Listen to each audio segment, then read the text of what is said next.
Welcome my dear students, welcome to elite YouTube channel. আজকে আমরা আলোচনা করব বিকাশের বিভিন্ন স্তর, যেটা আমাদের গ্রুপ সি এর ইউনিট 2 এর মধ্যে অন্তর্গত।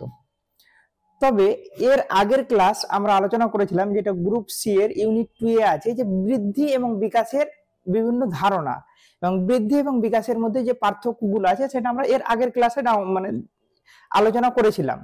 তোমরা যদি ওই ক্লাস না দেখে থাকো তাহলে অবশ্যই আমাদের এই ইউটিউব চ্যানেলের ডেসক্রিপশনে, অর্থাৎ এই ভিডিওর ডেসক্রিপশনে যাবে এবং সেই ভিডিওটা দেখে নেবে। তাহলে তোমাদের এই বিষয়টা অর্থাৎ বিকাশের বিভিন্ন স্তরটা বুঝতে তোমাদের বেশি সহজ মনে হবে। তার কারণ কি বলতো, বিকাশের বিভিন্ন স্তর, তার কারণ বিকাশ যদি আমি না জানি হোয়াট ইজ ডেভেলপমেন্ট বা হোয়াট ইজ বিকাশ, তাহলে কিন্তু আমি বিকাশের বিভিন্ন স্তরগুলো আমরা জানতে পারবো না। এর আগের ভিডিওতে আমরা অবশ্যই আলোচনা করেছি, তোমরা সকলেই জানো যে বৃদ্ধি এবং বিকাশ। বৃদ্ধি হচ্ছে কি? বৃদ্ধি হচ্ছে আমাদের যে মানুষের যে শারীরিক যে কাঠামোগত পরিবর্তন, স্ট্রাকচারাল যে চেঞ্জ, সেটাকে আমরা বলছি বৃদ্ধি। কিন্তু বিকাশের ধারণাটা একটু আলাদা। শুধুমাত্র যে শারীরিক পরিবর্তনের মধ্যে বিকাশ সীমাবদ্ধ নয়, বিকাশ বিভিন্ন সমস্ত দিকের পরিবর্তন, তার শারীরিক, মানসিক, আধ্যাত্মিক, প্রাক্ষবিক, সামাজিক, এই সমস্ত দিকের মধ্যে যে মানুষের যে পরিবর্তন আসছে, সে সমস্ত দিকটাকে আমরা কি বলছি? বিকাশ বলছি। তো ঠিক তেমনি বিভিন্ন বিকাশের বিভিন্ন যে স্তর, অর্থাৎ প্রত্যেকটা স্তরে শিক্ষার্থীদের, অর্থাৎ একজন শিক্ষার্থী বিভিন্ন স্তর আছে। অর্থাৎ প্রথমে আসে বাল্যকাল, তারপর হচ্ছে শৈশবকাল, তারপর হচ্ছে কৈশোরকাল, বয়সন্ধিকাল। এই কালগুলো যদি আমরা নিজের বানানো, আমার কোনো কথা নাই, বিভিন্ন মনোবিজ্ঞানী বা বিভিন্ন সাইকোলজিস্ট যারা, তারা এই বিভিন্ন বিকাশের বিভিন্ন স্তরকে ব্যাখ্যা করেছেন। সেই বিকাশের স্তরগুলোকে নিয়ে আমরা আজকে আলোচনা করব এবং প্রত্যেকটা স্তরে তাদের কি কি বৈশিষ্ট্য আছে, তাদের কি চাহিদা আছে, তাদের শারীরিক যে বৈশিষ্ট্যগুলো কিরকম ভাবে হয়, তাদের প্রাক্ষবিক বৈশিষ্ট্য কিভাবে হয়, তাদের জ্ঞানের বা বুদ্ধির বিকাশ কিভাবে হয়, এই সমস্ত বিষয় নিয়ে আজকে আলোচনা করব। তার আগে তোমাদের একটা কথা বলে দিই, তোমরা যদি এই সমস্ত ভিডিও বা লেকচার বা নোটস পেতে চাও তাহলে অবশ্যই আমাদের এই ডেসক্রিপশন লিংক থেকে এলিট অ্যাপটি ডাউনলোড করে নেবে, তাহলে তোমরা সমস্ত কিছু পেয়ে যাবে। তো চলো শুরু করা যাক বিকাশের বিভিন্ন স্তর। হেই, যদি তুমিও তোমার এক্সাম প্রিপারেশন অনেক সহজ করে তুলতে চাও তাহলে ডেসক্রিপশন বক্সের লিংক থেকে এলিট অ্যাপটি ডাউনলোড করে নাও। সেখানে তুমি প্রতিটি টপিকের ভিডিও লেকচার, স্টাডি ম্যাটেরিয়ালস এবং নোটস, কোয়েশ্চেন অ্যান্সারের সলিউশন, অডিও বুকস এবং বোর্ডের যাবতীয় ইম্পর্টেন্ট আপডেট পেয়ে যাবে। তাই অ্যাপটি ডাউনলোড করতে ভুলো না। তো চলো আবার টপিকে ফিরে যাই। আজকের যেটা তোমাদের মূল আলোচ্য বিষয় সেটা হচ্ছে স্টেজেস অফ ডেভেলপমেন্ট, অর্থাৎ বিকাশের বিভিন্ন স্তর বা স্টেজ, তাই তো? এবার এই স্টেজটা আমার মতে নয়, বিভিন্ন মনোবিজ্ঞানী বিকাশের বিভিন্ন স্তরকে বিভিন্ন ভাগে ব্যাখ্যা করেছেন, সেগুলোই আমরা জেনে নিব। প্রথমে তোমাদের বলে দিই যে এই যে যেমন এরিকসন একজন বিখ্যাত সাইকোলজিস্ট বা বিখ্যাত মনোবিজ্ঞানী, তিনি জীবন বিকাশের স্তরকে কটা স্তরে ভাগ করেছেন? তোমরা দেখতেই পাচ্ছ যে 8টি স্তরে তিনি ভাগ করেছেন। এবার 8টি স্তরগুলো কি কি? যেমন প্রথম স্তরকে তিনি বলছেন জন্ম থেকে 1 বছর বয়স পর্যন্ত, সেটা হচ্ছে প্রথম স্তর। তারপর হচ্ছে 1 থেকে 3 বছর বয়স পর্যন্ত, সেটা হচ্ছে দ্বিতীয় স্তর। 3 থেকে 5 বছর বয়স পর্যন্ত যে স্তর, যে সময়কাল, সেটাকে বলছে তৃতীয় স্তর। 5 থেকে 11 বছরের যে সময়কাল, সেটাকে বলছে চতুর্থ স্তর। এবং ঠিক একইভাবে পঞ্চম স্তরে দেখছো 11 থেকে 18, ষষ্ঠ স্তরকে বলছে যৌনাগম স্তর, সপ্তমটাকে বলছে প্রাপ্তবয়স্ক স্তর এবং অষ্টমটাকে পরিণত স্তর। এই 8টি স্তরে বিখ্যাত মনোবিজ্ঞানী এরিকসন জীবন বিকাশের, অর্থাৎ একজন মানুষের বিকাশের স্তরকে 8টি ভাগে ব্যাখ্যা করেছেন। এরপরে আমরা চলে আসি পিকুনাস একজন বিখ্যাত মনোবিজ্ঞানী, তিনি জীবন বিকাশের স্তরকে টোটাল 8টি ভাগে ভাগ করেছেন। এই 8টি ভাগ তোমরা একবার দেখে নিবে বা বুঝে নিবে। তার মধ্যে তিনি কিন্তু এই দুটো স্তর একটু নতুন ভাবে ব্যাখ্যা করেছেন। কিরকম ভাবে? দেখো, প্রাক জন্ম স্তর, অর্থাৎ জন্মের আগের স্তর।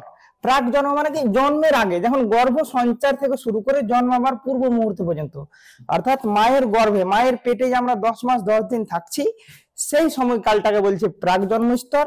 তারপর সদ্যজাত, অর্থাৎ জন্মের সময় থেকে 4 সপ্তাহ পর্যন্ত, যখনই সে পৃথিবীতে ভূমিষ্ঠ হলো তারপরে থেকে 4 সপ্তাহ অর্থাৎ 1 মাস পর্যন্ত সময়কালকে বলছে সদ্যজাত স্তর। এইভাবে 8টা স্তরে ব্যাখ্যা করেছেন।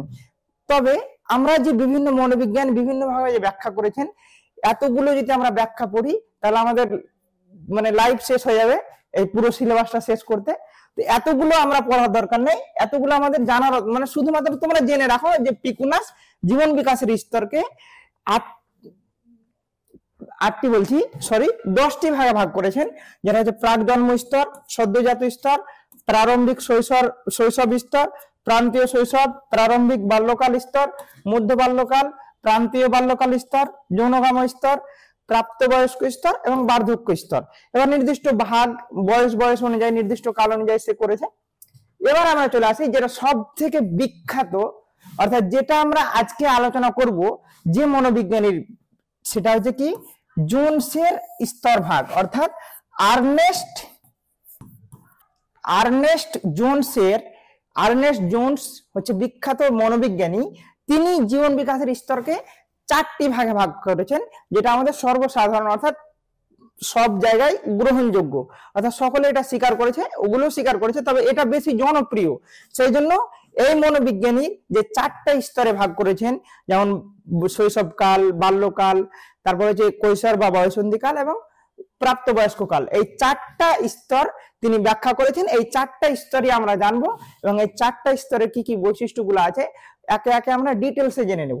তোমরা শেষ পর্যন্ত দেখতে থাকো, তাহলে আশা করি সব থেকে সহজ ভাবে একদম ইজিলি তোমাদের মাথায় ঢুকে যাবে এবং তোমরা যে কোনো কোশ্চেনের আনসার খুব সহজভাবে করতে পারবে। তো চলে আসি, আমি তোমাদের প্রথমে বললাম যে তিনি জীবন বিকাশের স্তরকে 4টি ভাগে ভাগ করেছেন। তার মধ্যে 1 নম্বর ভাগ, এটা হচ্ছে 1 নম্বর ভাগ কি শৈশবকাল। শৈশবকাল মানে কি শৈশবকাল বলতে তিনি কি বুঝিয়েছেন? শৈশবকাল বলতে তিনি বুঝিয়েছেন শিশুর যে জন্ম থেকে শুরু করে 5 বছর বয়স পর্যন্ত, এটা সবসময় মাথা রাখবে। অর্থাৎ 0 থেকে 5 বছর বয়স পর্যন্ত শিশুর যে সময়কাল, সেই সময়কালটাকে আমরা কি বলছি, এই যে একদম শিশু ভূমিষ্ঠ হলো এবং এর বয়স ধরে আমরা 5 বছর। তারপর 5 বছর বয়স পর্যন্ত শিশুর যে সময়কাল, 5 বছর বয়সের মধ্যে শিশুর মধ্যে কি কি বৈশিষ্ট্য হয়, কি কি কাজ করে, কি কি করতে পারে না, এই সমস্ত বৈশিষ্ট্যগুলো সমন্বয় করে একত্রিত করে তিনি সেই সমস্ত বৈশিষ্ট্যকে একত্রিত করে তিনি বলেছেন যে এটা হচ্ছে শৈশবকাল। তাহলে কি বললাম, শৈশবকাল বলতে তিনি বুঝিয়েছেন যে জন্মের পর থেকে 5 বছর বয়সকাল পর্যন্ত শিশুর মধ্যে যে সময় থাকে সে সময়টাকে বলছে শৈশবকাল। আর একটা কাল সেটা হচ্ছে বাল্যকাল, অর্থাৎ এখানে বলছে এবার 5 বছর থেকে শুরু করে 12 বছর পর্যন্ত শিশুর যে সময়কাল সেটাকে বলছে, অর্থাৎ শিশুর বয়স 5 বছর থেকে শুরু করে যখন তার বয়স 12 বছর হয় তখনই সে সময়কালটাকে আমরা বলছি বাল্যকাল। তারপরে চলে আসি যে কৈশোরকাল বা বয়সন্ধিকাল। কৈশোরকালেরই আর এক নাম বয়সন্ধিকাল। এই কৈশোরকালের বিভিন্ন গল্প আছে, আমরা পরবর্তী যখন কৈশোরকালে যাব বিভিন্ন তাদের চাহিদা। এখন তোমরা যেমন এই কৈশোরকালেই আছো, অর্থাৎ তোমাদের আশা করি সকলেই 12 থেকে 18 বছরের মধ্যেই, যদিও তোমাদের বয়স হয়তো 15, 16, 17 এরকম হবে, তাহলে তোমরা এই বয়সের মধ্যে পড়ছো। এই বয়সে তোমাদের কি কি বৈশিষ্ট্য আছে, তোমাদের কি চাহিদা আছে, তোমাদের কি কি জ্ঞানের ডেভেলপমেন্ট হয়, এই সমস্ত বিষয়গুলো আমরা আজকে এই ভিডিওতে আলোচনা করব। খুবই ইন্টারেস্টিং একটা বিষয়, মানে তোমরাই নিজে বুঝতে পারছো যে আমরা এই বয়সে, আমি যখন আলোচনা করব তখন তোমরা নিজেকেই তোমরা রিলেট করতে পারবে যে হ্যাঁ আমরা এই বয়সে এই কথাগুলো, স্যার তো ঠিকই বলছে, এই কথাগুলোই তো আমরা করি, এরকমই তো আচরণ করি। যেমন তোমাদের একটা ছোট্ট যদি উদাহরণ দিই তাহলে তোমরা হয়তো বুঝতে পারবে। এখন যদি তোমরা এমন কোনো কাজ করো তখন তোমাদের বড়রা তখন কি বলে, কি এত বড় হয়ে গেছিস, একদম এই কাজটা করছিস। এবার কোন একটা কাজ ভালো করছো, যে এতটা বড় হয়ে যাসনি যে এই কাজটা তোর দ্বারা হয়ে যাবে, এরকম একটা বিষয়। মানে কোন সময় তোমাদের নিজেদের মধ্যে কনফিউশন হয়ে যায়, অ্যাকচুয়ালি আমি বড় আছি না আমি ছোট আছি। মানে অনেক সময় বিভিন্ন মানে আমাদের বাবা মা বা আমাদের দাদা দিদিরা এমন মানে করে, মানে কি বলবো, এমন আমাদের ওপর কমেন্ট করে, আমাদের বলতে তোমাদের ওপর কমেন্ট করে যে খুব বড় হয়ে গেছিস, এরকম ভাবে কথা বলে। আবার বলছে এত বড় হয়ে যাস না যে এই কাজটা তোর দ্বারা সম্ভব হবে, এরকম একটা বিষয়। তখন নিজের মধ্যে একটা কনফিউশন তৈরি হয়ে যায়, আদৌ আমি বড় আছি না ছোট হয়ে আছি। তো যাই হোক, তো 12 থেকে 18 বছর বয়স পর্যন্ত সময়কালটাকে বলছে কৈশোরকাল। এবং এই বয়সে আমাদের বিভিন্ন ধরনের পরিবর্তন আসে। আমাদের শারীরিক দিক থেকে হঠাৎ করে অনেকে বড় হয়ে যায়, মেয়েদের মধ্যে একটা গলার স্বর বা তাদের আওয়াজের মধ্যে পরিবর্তন আসে, তারপরে তাদের শারীরিক ডেভেলপমেন্ট হয় অনেক, মানে বিভিন্ন পরিবর্তন হয়। এই সমস্ত বিষয়গুলো আমরা পরবর্তীতে আলোচনা করবো, তাহলে তোমরা খুব সহজে বুঝতে পারবে। তো এবার আমরা চলে আসি যেটা লাস্ট স্টেজ, সেটা হচ্ছে পূর্ণ বয়স্ককাল বা প্রাপ্ত বয়স্ককাল, যেটা আমাদের 18 বছর থেকে শুরু করে একদম মৃত্যু পর্যন্ত, যতদিন না মরবো ততদিন পর্যন্ত এই সময়কালটা চলতে থাকে, সেই সময়টা কালটাকে আমরা বলছি প্রাপ্তবয়স্ক কাল। এবার আমরা চলে আসি প্রত্যেকটা কাল। এই যে যেমন আমরা বললাম জোনসের আর্নেস্ট জোনস জীবন বিকাশের স্তরকে 4টি ভাগে ব্যাখ্যা করেছেন, 4টি ভাগে ভাগ করেছেন। একটা হচ্ছে শৈশবকাল, তারপরে হচ্ছে বাল্যকাল, তারপরে কৈশোরকাল এবং বয়সন্ধিকাল, মানে প্রাপ্তবয়স্ককাল। প্রাপ্তবয়স্ককাল। তো এই মানব জীবনের বিভিন্ন স্তরের বিকাশগত বৈশিষ্ট্য এবং এদের চাহিদাগুলো জানবো। তোমাদের সিলেবাসে আছে developmental characteristics, need and different stage of human development. তবে তোমাদের একটা কথা বলি যে আমরা কোন কোন বিকাশের স্তরগুলোকে আমরা এখানে আলোচনা করব। তোমাদের সিলেবাসে কি আছে? তোমাদের সিলেবাসে শুধুমাত্র আছে যে শৈশবকালে যে দৈহিক চাহিদা, মানে দৈহিক যে পরিবর্তন অর্থাৎ শারীরিক যে পরিবর্তন সেটা কিভাবে হয়। তারপর আমরা পড়বো যে সামাজিক চাহিদা, সামাজিক বিকাশ, চাহিদা বলছে সামাজিক বিকাশ। তারপর হচ্ছে মানসিক বিকাশ এবং তার সঙ্গে সঙ্গে আমরা কি পড়বো যে প্রাক্ষোভিক, এগুলো সব আলোচনা করবো। প্রাক্ষোভিক মানে হচ্ছে ইমোশন বা ফিলিং, অন্যজনের রাগ ভয় দুঃখ এটাকে বোঝা, অন্যজন না নিজেরও রাগ ভয় দুঃখকে বোঝা। তো দেখো তোমাদের সামনে আমি কি বলতে চাইছি, সেটা হচ্ছে আমরা যে এই 4টা স্টেজ জানলাম, এই 4টা স্টেজের প্রত্যেকটা স্টেজের অর্থাৎ শৈশবকালের দৈহিক বিকাশ, সামাজিক বিকাশ, মানসিক বিকাশ এবং প্রাক্ষোভিক বিকাশ কিভাবে ঘটে, কোনগুলো হয়, এই সময় কি কি বৈশিষ্ট্য দেখা যায়, এই সমস্ত বৈশিষ্ট্যগুলো আমরা জানবো আজকের এই ভিডিওতে। শুধুমাত্র শৈশবকাল জানবো না, বাল্যকালও জানবো, কৈশোরকালও জানবো এবং প্রাপ্তবয়স্ক কালের মধ্যে দৈহিক বিকাশ কোনগুলো হয়, সামাজিক বিকাশ হয়, মানসিক বিকাশ এবং প্রাক্ষোভিক বিকাশ কোনগুলো হয়, কিভাবে হয়, এই সমস্ত বিষয়গুলো আলোচনা করব প্রত্যেকটা স্টেজ ধরে ধরে। তাহলে আমাদের কাছে যে ধরনের কোশ্চেন আসুক, যদি ধরো কোশ্চেন এরকম ভাবে আসবে যে শৈশবকালে শিক্ষার্থীদের অর্থাৎ শৈশবকালে শিশুদের দৈহিক বিকাশ নিয়ে আলোচনা করো, হয়তো 5 মার্কের চলে এলো। কিংবা হয়তো শৈশবকালে শিক্ষার্থীদের বিভিন্ন যে বিকাশ হয়, বিভিন্ন যে বৈশিষ্ট্য হয় বা বিভিন্ন ধরনের যে বিকাশ হয়, যেমন সামাজিক দৈহিক মানসিক, এই বিকাশগুলো তোমরা আলোচনা করো। শৈশবকালের বৃদ্ধি ও বিকাশ, শৈশবকালের এই ধরনের কোশ্চেন আসতে পারে যে শৈশবকালের মানে কিভাবে হয় শিক্ষার্থীদের বিকাশ, সেটা তোমরা আলোচনা করো। তখন তোমাদের প্রত্যেকটা পয়েন্ট ধরে ধরে আলোচনা করতে হবে। বা তোমাদের কোশ্চেন হয়তো এইভাবে আসতে পারে শৈশবকালের দৈহিক বিকাশ সম্বন্ধে আলোচনা করো, শৈশবকালের সামাজিক বিকাশ সম্বন্ধে আলোচনা করো, কিংবা হয়তো চলে আসতে পারে বাল্যকালের সামাজিক বিকাশ সম্বন্ধে আলোচনা করো, বাল্যকালের মানসিক বিকাশ সম্বন্ধে আলোচনা করো। এই টাইপের তোমাদের কোশ্চেন হবে। তাহলে আশা করি এটা ক্লিয়ার। তো এবার আমরা চলে আসি যে শৈশবকাল। তো শৈশবকালে আমরা আগেই জানলাম যে আর্নেস্ট জোনসের মতে শিশুর জন্ম থেকে 5 বছর পর্যন্ত যে সময়কাল, সেই সময়কালটাকে আমরা কি বলছি? শৈশবকাল। তো শৈশবকালে আমরা কি জানবো? শৈশবকালে আমরা প্রথমে জেনে নেব যে তাদের মধ্যে যে দৈহিক বিকাশ হয়। তো দৈহিক বিকাশটা কিরকম হয়? দৈহিক বিকাশ মানে যে শরীরে যে কাঠামোগত পরিবর্তন, এটা অনেকটা আমাদের বৃদ্ধির সঙ্গে যুক্ত। আমরা তো জানি যে বৃদ্ধিটাও হচ্ছে বিকাশের একটা অংশ, তাই তো? তো সেই জন্য আমরা দৈহিক বিকাশ তাদের মধ্যে যে কোন ধরনের হয় সেটা আমরা জানবো। যেমন 1 নম্বর বৈশিষ্ট্য তাদের দৈহিক বিকাশের মধ্যে বলছে প্রারম্ভিক শৈশবে। শৈশব কালটাকে আবার যদি ভাগ করে নিই, একটা হচ্ছে প্রারম্ভিক আর একটা হচ্ছে প্রান্তিক বা প্রান্তীয় শৈশবকাল। তো প্রারম্ভিক শৈশবকাল অর্থাৎ যখন সে শিশু জন্মগ্রহণ করলো, পৃথিবীতে এলো, তখন তাদের দৈহিক বিকাশ খুবই দ্রুত হয়, খুবই দ্রুত মানে খুবই তাড়াতাড়ি। তুমি দেখো আজকে যদি কোনো একটা শিশু জন্ম হয়, তার 1 মাস পরে তখন বা 1 মাস পরে দেখবে যে আজকে হয়তো 10 ইঞ্চি ছিল, 1 মাস পরে হয়তো 10 ইঞ্চি যদিও হয় না, একটা উদাহরণ বলছি। যেমন শিশু যখন জন্ম হয় তখন শিশুর মানে উচ্চতা হয়, ধরো মানে উচ্চতা অ্যাকচুয়ালি আমরা কি বলছি, দৈহিক বিকাশ মানে হচ্ছে তাদের মেন পয়েন্ট হচ্ছে উচ্চতা এবং তাদের ওজন। এই দুটো বিষয়ই তাদের দৈহিক বিকাশ, আমার দৈহিক বিকাশকে ইন্ডিকেট করে। একটা হচ্ছে উচ্চতা আর একটা হচ্ছে ওজন। উচ্চতা মানে কি, সে কত বড়, তার ওই মানে কত দূর পর্যন্ত দৈর্ঘ্য বা প্রস্থ। যেমন একটা শিক্ষার্থী বা একটা শিশুর যখন জন্ম নেয় তখন তার 17 থেকে 21 ইঞ্চি থাকে, এটা গড়। অর্থাৎ একটা শিশু যখন পৃথিবীতে জন্ম নিল তার উচ্চতা কিরকম হবে 17 থেকে 21 ইঞ্চি। তো যদি আমি বলি 17 থেকে 21 ইঞ্চি যখন জন্ম নিল, তখন 3 মাস পরে দেখবে তার বিকাশটা, দৈহিক বিকাশটা ডবল হয়ে গেছে। 17 ইঞ্চি হয়তো হয়েছিল, তারপরে হয় 34 ইঞ্চি হয়ে গেছে, 3 মাস বা 5 মাস পরে এরকম ডবল হয়ে যায়। হ্যাঁ, এটা মাথায় রাখবে। তো সদ্যজাত শিশুর গড় উচ্চতা হবে 17 থেকে 21 ইঞ্চি এবং এবং এর ওজন হবে 6 থেকে 8 পাউন্ড। এবার পাউন্ড কথা তোমরা হয়তো অনেক হয়তো মানে বুঝতে পারবে না যে পাউন্ড কি জিনিস। তো তবে একটা কথা মাথায় রাখবে, 1 পাউন্ড সমান 4 মানে 453 গ্রাম, এরকম ধরে নাও 453 গ্রাম, 0.453 কেজি, অর্থাৎ 453 গ্রাম। তাহলে কি বললাম যে 6 থেকে 8 পাউন্ড হয় একজন শিশুর যখন জন্ম হয়। তো পাউন্ড কথাটা কি, পাউন্ড মানে আমি তোমাদের বললাম যে 0 থেকে 4 মানে 450 গ্রাম, একটা 1 পাউন্ড সমান 450 গ্রাম একজন শিশুর ওজন। তাহলে 6 থেকে 8 পাউন্ড যদি আমি কিলোগ্রাম হিসাব করি, তাহলে মনে করবো ধরো 2400 গ্রাম থেকে মোটামুটি 3 কিলো বা 3200 গ্রাম পর্যন্ত একটা শিশুর মানে ওজন হয়। যখন কোন শিশু জন্মগ্রহণ করে তখন তার ওজন, গড় ওজন যেটা 2400 থেকে প্রায় 2400 থেকে 3200 এর মধ্যে হয়। কারো ওজন হয়তো 2 মানে 2500 বা 2600 বা কারো ওজন 3 কিলো হয় যখন শিশুর জন্ম হয়, তাই তো? তাই এটা মাথায় রাখবে।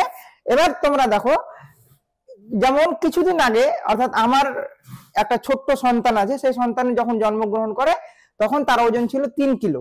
তো ওই রকম দেখো একটা গড় ওজন আমাদের বলে দেওয়া হয়েছে। এটা আমি বলছি না, বিভিন্ন মনোবিজ্ঞানী যেমন আর্নেস্ট জোনসি বলেছেন যে শিশুর দৈহিক বিকাশ, অর্থাৎ যখন একজন শিশু জন্মগ্রহণ করে তখন তার গড় উচ্চতা, অনেকজন, এবার শুধুমাত্র একটা শিশুকে দেখেই যে তিনি বিচার করে নিয়েছেন সেটা নয়, তিনি অনেকগুলো শিশুকে দেখেছেন, 0 থেকে 5 বছর বয়স পর্যন্ত শিশুকে দেখে রিসার্চ করেছেন। রিসার্চ করার পরেই এই সমস্ত কনসেপ্ট গুলো আসে, এমনি হঠাৎ করে চলে আসে না। তো রিসার্চ করার পরে এগুলো পাওয়া গেছে। তারপরে ওই বিষয়গুলো আমি তোমাদের বলছি, যেগুলো আমাদের বইয়ের ভাষাতে খুব সহজভাবে লেখা আছে, এইগুলোই আমি তোমাদের সামনে আলোচনা করছি। তাহলে কি, যদি আমি বলি যে শৈশবকালের মধ্যে যে দৈহিক বিকাশগুলি ঘটে, তার মধ্যে দৈহিক বিকাশ শিশুদের মধ্যে খুবই দ্রুত ঘটে। তারপরে সদ্যজাত শিশুর গড় উচ্চতা হয় 17 থেকে 21 ইঞ্চি এবং তাদের ওজন হয় 6 থেকে 8 পাউন্ড, বা তোমরা হয়তো লিখতে পারো যে 2400 থেকে 3200 গ্রামের মধ্যে শিশুর ওজন থাকে। তারপরে এর আরেকটা দৈহিক বিকাশ যদি বলি, তাহলে এরপর সাধারণভাবে 3 বছরের উচ্চতা হয়ে যায় এদের 38 ইঞ্চি এবং ওজন হয়ে যায় 33 পাউন্ড 3 বছরে। তাহলে 3 বছরে কি হচ্ছে, তাহলে উচ্চতা হয়ে যাচ্ছে 17 দুগুণে 34 মানে 38, মানে ডবল হয়ে যাচ্ছে তাদের ওজন বা তাদের উচ্চতা, এবং তার ওজনটা হয়ে যাচ্ছে কিরকম 33 পাউন্ড। তোমরা ওটা হিসাব করে নেবে কত কিলোগ্রাম পড়ছে, ঠিক আছে? এরপরে আমরা চলে আসি যে শিশুর যখন 5 বছরের বয়সের মধ্যে বালকদের গড় ওজন এবং উচ্চতা হয়ে যায় 33 পাউন্ড এবং তাদের উচ্চতা হয়ে যায় 43 ইঞ্চি। বালিকাদের উচ্চতা এবং ওজন বালকের মানে সামান্য কম হয়। এখানে বলা হয়েছে বালক এবং বালিকাদের উচ্চতা সাধারণভাবে মানে সামান্য কম হয়। এটা কিন্তু অ্যাকচুয়ালি মানে কেমন বিষয় যে ছেলেদের, এবং এরকম প্রশ্ন আসতেই পারে তোমাদের মধ্যেও, যে হয়তো ছেলেদের এবং মেয়েদের কি উচ্চতা বা ওজনের মধ্যে কোনো পার্থক্য দেখা যায়? তবে আমি বলবো যে উচ্চতা ওজনের মধ্যে সেরকম কোনো পার্থক্য দেখা যায় না, তবে সমানই হয়। তবে মেয়েদের অনেক সময় দেখেছি যে মেয়েদের ওজন বা উচ্চতা একটু কম হয়। তবে আবার আমাদের পরিবেশগত দিক এবং আমাদের জিনগত বৈশিষ্ট্য আমাদের একটা প্রভাব ফেলে এই মানে শিশুদের জন্মগ্রহণের পরে বা তাদের আস্তে আস্তে যে শারীরিক বিকাশ হয়, দৈহিক বিকাশের ক্ষেত্রে একটা জিনগত বৈশিষ্ট্য আমাদের কাজ করে। অর্থাৎ কারো বাবা মা যদি লম্বা হয় তাহলে তার ছেলে মেয়েগুলো লম্বা হয়, এবার কারো বাবা মা যদি হয়তো একটু বেটে হয় তার ছেলে মেয়েগুলো বেটে হয়। তবে এটা যে একদম সর্বসাধারণ গণ্য বা এটা হবেই এরকম কোনো মানে নাই। এবার কারো যদি খাটো হয় বা কেউ যদি লম্বা একটু কম হয় তার বাবা মা, তাহলে তার ছেলে মেয়েও লম্বা হতে পারে। তবে এরকম একটা প্রভাব ফেলে, আমরা দেখতে পাই জিনগত বৈশিষ্ট্য থাকে। কারো বাবা মা যদি খুব মোটা মানে শরীর স্বাস্থ্য যদি ভালো থাকে তাহলে তার ছেলে মেয়েগুলো বেশিরভাগই দেখবে তার ছেলে মেয়েদেরও শরীর স্বাস্থ্য ভালো হবে। তো যাই হোক, এটা একটা মানে ভ্যারি করে। তবে তোমরা মাথায় রাখবে যে ছেলে এবং মেয়েদের মানে উচ্চতা বা ওজনের দিক থেকে প্রায় সমান, একই রকমই হতে পারে, তাদের মধ্যে এই সমস্ত দৈহিক বিকাশগুলো দেখা যায়। এবার আমরা চলে আসি তাদের মধ্যে যে চাহিদাগুলো জন্মায়, অর্থাৎ সেই সময় যে শৈশব কাল অবস্থায় 0 থেকে 5 বছর বয়সে শিশুদের মূল চাহিদা কি? মূল চাহিদা কি? একদম খাদ্যের চাহিদা। খাদ্যের জন্য সে কি করে, একটুতেই তারা কান্না করতে শুরু করে, যখনই তাকে খিদে পায় তখনই সে কান্না করতে শুরু করে, তাই তো শৈশবকালে। তো দেখো তাদের মূল যে চাহিদা সেটা হচ্ছে খাদ্যের চাহিদা। তারপরে খাওয়ার পরে পরে তারা সবসময় ঘুমের চাহিদা, অর্থাৎ তাদের ঘুম পায়। বেশিরভাগই যখন দেখবে একটা ছোট্ট শিশু জন্মগ্রহণ করবে তখন দেখবে তারা 24 ঘন্টার মধ্যে 18 ঘন্টায় ঘুমাবে, 6 ঘন্টা হয়তো জেগে থাকবে। তো তাদের মূল চাহিদা হয় এরকম ঘুমের চাহিদা, এবং তারা নিরাপত্তার চাহিদা। নিরাপত্তা মানে কি, তারা একটা নিরাপদ আশ্রয় স্থান চায়, যেমন মায়ের কোল তারা সবসময় চায়। তা এইগুলো চাহিদা তাদের মধ্যে জন্ম নেয়। এবার আমরা চলে আসি তাদের মধ্যে যে মানসিক বিকাশ। মানসিক বিকাশ বলতে তাদের মধ্যে আমরা দৈহিক বিকাশ আলোচনা করলাম, আমরা কি আলোচনা করব তোমরা আশা করি সকলেই জানো, যে প্রত্যেকটা স্টেজ ধরে ধরে তার 4টি যে বিকাশের কথা তোমাদের সিলেবাসে উল্লেখ করা আছে, যেমন দৈহিক, তারপর হচ্ছে মানসিক, তারপর হচ্ছে সামাজিক এবং প্রাক্ষবিক। এই 4টি বিকাশ, 4টি দিকের বিকাশ গুলো আলোচনা করব প্রত্যেকটা স্টেজ ধরে ধরে। যেমন শৈশব একটা স্টেজ, তারপর আমরা বাল্যকাল আসবো, শৈশবকাল এখন চলছে, তারপরে আমরা বাল্যকাল আসবো, তারপরে আসবো কৈশোরকাল। এই 3টি স্টেজ আমাদেরকে পড়তে হবে। আর 4 নম্বর যে স্টেজ আমরা প্রাপ্তবয়স্ককাল, সেটা আমাদের মানে সিলেবাসে নেই, সেই জন্য আমরা পড়বো না। আর তোমরা ওই লাস্ট যে স্টেজ, অর্থাৎ আমরা যে কৈশোরকাল বা বয়ঃসন্ধিকালটা পড়বো, সেটা কিন্তু একটু গুরুত্ব সহকারে তোমরা পড়বে, ওটাও ইম্পর্টেন্ট। তার সঙ্গে সঙ্গে বাল্যকাল, এই সমস্ত বিষয়গুলো তো আমরা পার করে আসছি, এগুলো আমাদেরকে জানতে হবে এখানে কিভাবে আমাদের ডেভেলপমেন্ট হয়। তাহলে এবার আমরা চলে আসি, মানে দৈহিক বিকাশটা আমাদের শেষ। এবার আমরা চলে আসবো যে শৈশব অবস্থায়, শৈশবকালে শিক্ষার্থীদের মানসিক বিকাশ বা বৌদ্ধিক বিকাশ কিরকম হয়। মানসিক মানে হচ্ছে যে ব্রেনের ডেভেলপমেন্ট বা বুদ্ধির ডেভেলপমেন্ট বা বৌদ্ধিক বিকাশ তাদের কি রকম ভাবে হয়। এটা ব্যাখ্যা করতে গিয়ে আমি তোমাদের কাছে একটা কথা বলবো, যে আমি এই যে বিষয়টা আলোচনা করছি সেটা হচ্ছে একজন বিখ্যাত মনোবিজ্ঞানী জন পিয়াজেটস। তিনি তার ছেলেকে নিয়ে পরীক্ষা নিরীক্ষা করেছিলেন, এবং সেই পরীক্ষার মাধ্যমে এই সমস্ত রেজাল্ট গুলো এসেছিল, অর্থাৎ রিসার্চ করার পরে এই রেজাল্ট গুলো এসেছিল। এই রেজাল্ট গুলো আমি তোমাদের সামনে তুলে ধরছি, যেটা আমাদের প্রত্যেকটা শিক্ষার্থীদের সঙ্গে এই বিষয়গুলো হয়, অর্থাৎ প্রত্যেকটা শিশুর মানসিক বিকাশ প্রায় এই একই রকমই ভাবে হয়। যেমন মানসিক বিকাশের মধ্যে একটা অন্যতম বৈশিষ্ট্য হচ্ছে বস্তুর স্থায়িত্ব বা অবজেক্ট পার্মানেন্স। এবার এই বিষয়টা কি, অবজেক্ট পার্মানেন্স মানে হচ্ছে কোন বস্তুর স্থায়িত্ব সম্পর্কে। যখন কোন শিশুর যখন জন্ম হয় তখন কি করে, তারা কোন বস্তুর যে স্থায়িত্ব আছে তারা সেটা বুঝতে পারে না। যদি দেখা গেল তার সামনে আমরা কি করি, যেমন ছোট্ট একটা উদাহরণ দিই তাহলে হয়তো তোমরা বুঝতে পারবে। ধরো এই পেন নিয়ে শিশুরা খেলা করছে, তখন আমরা কি করি, এই যে হুস পাখি নিয়ে চলে গেল, তখন কি করে, তখন সে ভাবে যে তার সামনে এই বস্তুটা নেই, মানে তার কোনো স্থায়ী অস্তিত্বই নেই, তখন সে ভুলে যায়।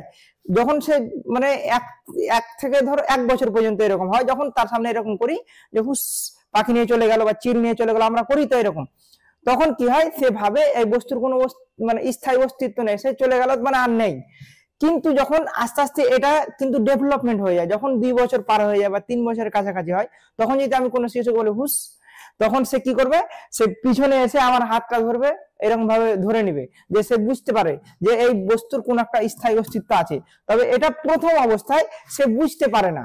এই বিষয়টাকে বলছো অবজেক্ট পার্মানেন্স, অর্থাৎ মানুষের যে বৌদ্ধিক বিকাশ এরকম ভাবে হয়। আর তোমরা আশা করি এটা সকলেই জানো যে কোনো শিশু যখন জন্মগ্রহণ করে তখন সে কি করে, তার আঙুল চুষে, তাই তো, কোনো একটা বিষয় বারবার বাজায়, ধরো ঝুনঝুনি গুলো বারবার বাজানোর চেষ্টা করে, মানে সাকিং মানে হচ্ছে চুষা, আঙুল চুষে। এবার ধরো তাকে হয়তো কোনো একটা মরিচ তুমি দিয়ে দিলে, তাই তো, ধরো কোনো একটা মরিচ বা যে কোনো বিষয় সে নিয়ে মুখে চুষতে শুরু করে, তাই তো। এবার ধরো কোনো মরিচ সে একবার চুষবে, যখনই তার হাতে দেওয়া হবে সে মুখে যখনই দিবে, যখনই সে মুখে দিবে তখনই কি হবে, তার মুখে ঝাল লাগবে, দ্বিতীয়বার সে কিন্তু তার মুখে দেবে না ওই বিষয়টা। তার মানে তার জ্ঞানের ডেভেলপমেন্টটা এরকম ভাবে হয়, ঠিক আছে, এটা একটা বিষয়। তারপরে কি, তখন অর্থাৎ যখন শিশুর বয়স 2 বছর প্লাস হয়ে যায়, এটা তো আমরা শৈশবকাল আলোচনা করছি, শৈশবকাল তো 0 থেকে 5 বছর বয়স, যখন শিশুর বয়স 2 বছর পার হয়ে যায় তখন সে সর্বপ্রাণবাদ, অর্থাৎ সে মনে করে যে সমস্ত জিনিসেরই প্রাণ আছে, এবার কিরকম ভাবে একটা উদাহরণ দিই তাহলে হয়তো তোমরা বুঝতে পারবে। যেমন এই পুতুলটা, সে হয়তো মনে করছে প্রাণ আছে, কিংবা হয়তো তুমি একটা বাস্তব উদাহরণ দিই তাহলে তুমি হয়তো ভালোভাবে বুঝতে পারবে। ধরো কোনো শিশু রাস্তায় হাঁটছে, হাঁটতে হাঁটতে পড়ে গেছে, বা হয়তো আসছিল বাবার কাছে, কোনো দরজায় লেগে হয়তো ধাক্কা লেগে পড়ে গেছে, তখন বাবা মা বা আমরা কি করি বড়রা, এই মার মার মার, তাহলে ওকেও ব্যথা পাবে। তখন শিশুটাও ঠিক একই রকম ভাবে আচরণ করে, হ্যাঁ ওকে মারছি। তার মানে সে তখনও বুঝতে পারে না, মানে inability to understand animate or inanimate, সে তখনও বুঝতে পারে না যে এর মধ্যে প্রাণ আছে না প্রাণ নেই।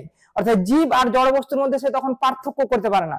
তখন এই জ্ঞানটা হয়, তখন সে কি করে, তখন সেও মারে দেওয়ালটাকে বা দরজাটাকে, সেও মারবে। তখন নিজের মনের মধ্যে একটা সন্তুষ্টি তার মধ্যে আসবে। এরকম তো আমরা করি। তো যখন 2 বছরের ছেলেকে, যখন ওই ছেলেটা যখন বড় হয়ে যাবে, যখন 5 বছর বা 7 বছর হয়ে যাবে, 10 বছর হয়ে যাবে, তখন আমরা বারবার দেওয়ালে ধাক্কা লেগে যদি লেগেও যায় বা পড়েও যায়, বারবার যদি দেওয়ালকে মারি, তখন তার মধ্যে সেরকম কোনো রিয়াকশন আসবে না, সে মনের মধ্যে একটা সন্তুষ্ট পাবে না। তার কারণ কি, তখন সে জানে যে ওই বস্তুটার প্রাণ নেই। তবে এই বয়সে তার এই যে অ্যানিমেস্টিক থিঙ্কিংটা ডেভেলপমেন্ট হয়, অর্থাৎ সে বুঝতে পারে না কোন বস্তু, এই বস্তুটা জড় না জীব, জীবের মধ্যে জড় আর জীবের মধ্যে সে পার্থক্য করতে পারে না, এটা একটা থিঙ্কিং হয়। তারপরে কি, আত্মকেন্দ্রিক চিন্তন। আত্মকেন্দ্রিক চিন্তন মানে কি, এটা হয়ে যাবে ধরো মানে কাছাকাছি 5 বছর বয়সের কাছে এই ডেভেলপমেন্টটা হয়ে যায়, সেটা হচ্ছে আত্মকেন্দ্রিক চিন্তন। আত্মকেন্দ্রিক চিন্তন মানে ইগোসেন্ট্রিক থিঙ্কিং। এখানে কি হয় বলতো, সে অন্যের ভিউ পয়েন্ট সে বুঝতে পারে না।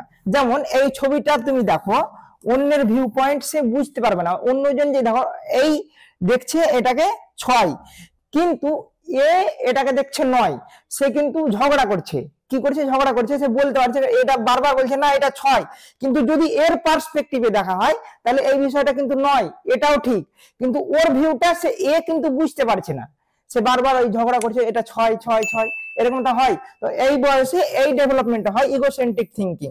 কিংবা হয়তো আরেকটা উদাহরণ তোমাদের সামনে দিই, ধরো কোন একটা শিশু যখন 5 বছর বয়স হয়ে যায়, তখন আমরা তো এখন বর্তমানে নার্সারি বিদ্যালয়ে আমরা ভর্তি করে দিই, বা 5 বছর বয়সে বা তারা ক্লাস 1-এ ভর্তি হয়ে যায়।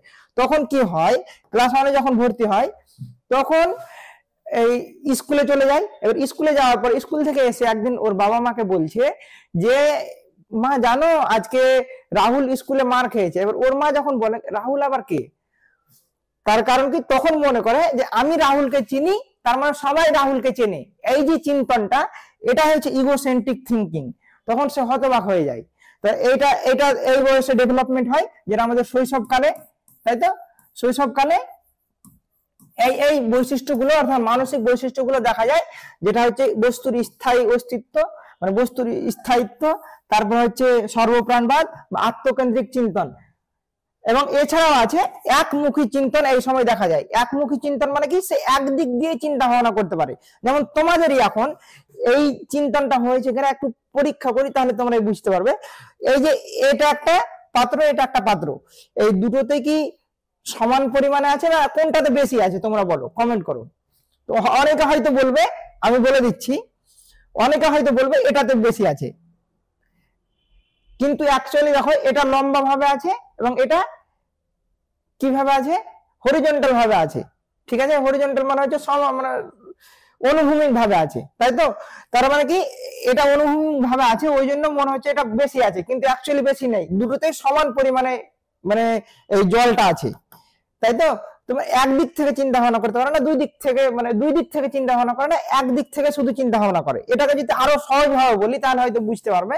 যেমন ধরে নেওয়া যাক একটা ছোট্ট শিশু দুধ খায়, দুধের রং তো সাদা হয়, তাই তো, দুধের রং সাদা হয়। ধরে নাও এটা দুধের পাত্র, একটা গ্লাসে দুধ আছে সাদা, ঠিক আছে। এবার একটা গ্লাসে চুন আছে, তো চুনের রং তো সাদা, তাই তো, চুনের রং তো সাদা। তাহলে সে চুনটাকে দেখে সে দুধ মনে করবে, তাই তো। এই একমুখী চিন্তা, মানে আরো যে বিভিন্ন ধরনের হয় সেটাকে সে চিন্তা ভাবনা করতে পারবে না, সে একটি ভাবেই চিন্তা ভাবনা করতে পারবে, আরো বিভিন্ন ভাবে চিন্তা ভাবনা করতে পারবে না এই বয়সে, এটা একটা। এবার আমরা চলে আসি যে সামাজিক বিকাশ। তাহলে আমরা কি জানলাম, এর আগে আলোচনা করে দিই যে মানসিক বিকাশ আর বৌদ্ধিক বিকাশের মধ্যে আমরা 4টা বৈশিষ্ট্য আমরা দেখলাম বা 4টা পয়েন্ট আমরা আলোচনা করলাম, যেটা হচ্ছে বস্তুর স্থায়িত্ব সম্পর্কে, আর সর্বপ্রাণবাদ সম্পর্কে, এবং আত্মকেন্দ্রিক চিন্তন হয়, এবং একমুখী চিন্তন এখানে দেখা যায়, দ্বিমুখী চিন্তন এখানে দেখা যায় না, তাই তো। এবার আমরা চলে আসবো যে সামাজিক বিকাশ, অর্থাৎ শৈশবকালে কি কি ধরনের সামাজিক বিকাশ হয়। সামাজিক মানে কি, আমাদের চারপাশে বিভিন্ন ব্যক্তিবর্গকে নিয়ে তো সমাজ গঠিত। তো এই জন্য এই স্তর থেকে শিশুদের স্বাধীন চেতনার বিকাশ ঘটে এবং তারা নিজেরাই পরিবেশকে জানতে চায়।